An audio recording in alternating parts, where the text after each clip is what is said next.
Malingaw kagyod ug makaagik-ik sa katawa gumikan siyang mga videos. Naila siya sa screen name nga si Palangga ni Tintin, gumikan siyang pinalahi nga pamaagi sa pag-vlog ug sayang personalidad.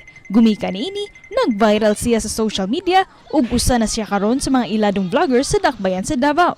Karong buntaga atong sayran kung kinsa si Palangga ni Tintin sa likod sa kamera dinhi sa GMA Regional TV Live.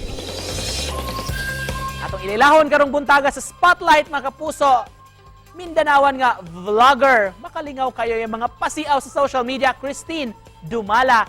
Maayong buntag ug maupay na aga Palangga. Kumusta? Ug welcome sa GMA Regional TV Live. Hello po og maayong buntag sa atong tanan og maayong buntag po sa tanan nga nagasubaybay sa atong programa, sa inyong programa di ay.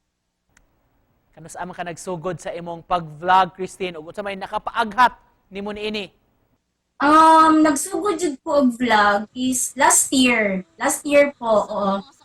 Pandemic. Tapos naundangan lang ko siya. Tapos ako na po gipadayon this year lang po by July. Tuloy-tuloy na po. Kaya gid ang nakuryoso nganong Palangga man ang imong gipili nga screen name. Since magod nag-vlog mi, ang akong kauban ra jud sa akong mostly kauban sa akong vlog is ang akong mga pag-umangkon, which is mo to akong Palangga. Tapos ang Tintin is mo na ako ang nickname. Mo tong Palangga ni Tintin po. So pa ka nag-vlog, Christine, unsa man ang imong gikabisihan kaniadto? Kuan po, before wala pa akong nag-vlog, gipadayon pa akong vlog ba kay. Isa ko ka Lady Grab Rider diri sa Davao. O gantod karon po naga-deliver gihapon ko. Opo. Kumusta man ang kinabuhi pagka-delivery rider? Okay lang po kay kanang buhi-buhi gihapon po. Kay ang isa man pud sa akong nagustuhan sa pagiging Grab rider is gunit na ko akong oras po. Mo nang masingit-singit na ko yung pag-vlog-vlog. Mo to. Kumusta man sab ang inyong pag-vlog? Kauban si Girly. Ay, oo. Magkatawa ko atong bata ato na mahimuot kay sa iya magong pangidaron nga 10 years old, murag dili fit ba ang iyaging sulod sa uyang huna-huna. Ug napagani usahay nga iya kong advicean nga ate ba ya kunya. O magkatawa na lang pud ko mahimuot sa iya.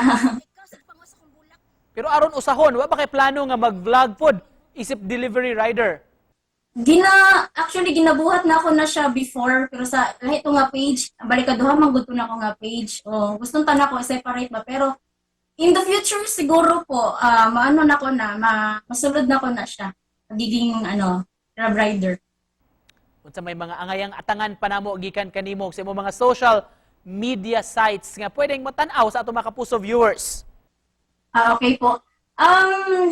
Sa akong mga followers po, padayon lang po sa pag-antabay sa akong mga upcoming upload nga videos po kay ginapaningkamutan na nga ma-entertain po ang tanan na mananaw sa among mga vlogs. O katulang page na mo ang Palangga ni Tintin, mora to akong ginakuan sa pagkakaroon.